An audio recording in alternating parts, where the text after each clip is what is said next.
چشمش سیر گیره، با وجود فقیر هم باشه چهرش بلند گیره، خداوند او را بای میکرده قلبش.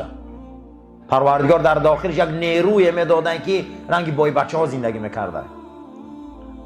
و من یتصبر، کسی اگر صبر کنه، در فقیری صبر کنه، در مصیبت صبر کنه. رسول اکرم گفتن رمضان ماه صبر، مکافات صبر جنت الفردوس. قرآن حکایت میکنه جنت الفردوس.